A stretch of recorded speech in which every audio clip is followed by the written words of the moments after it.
Ito talagang pagiging mapagmalasakit or compassionate sa kapwa mo.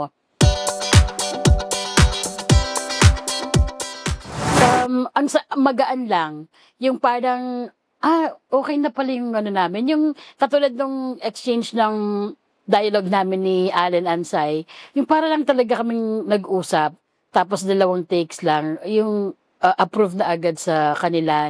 Ibig sabihin na magaan lang talaga, tapos very natural tsaka conversational lang. And the whole set, siyempre, masaya lang at tsaka, yun, very light.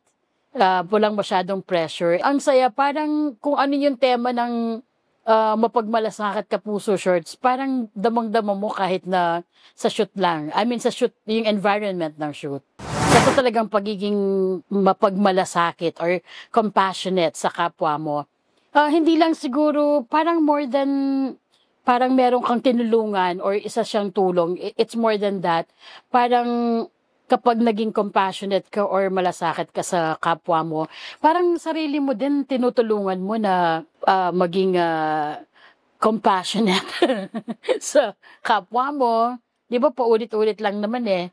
Tinagalog mo lang tapos in English mo lang. Hindi yun, ang pagiging malasakit, hindi lang siguro meron kang tinulungan, pero pati sarili mo, tinulungan mo na rin, and the whole environment. So, kumbaga, kung may malasakit or compassion sa isang grupo or sa isang environment, mas gumagaan. And love flourish and all the positive words, nagiging positibo ang buong paligid. That's compassion.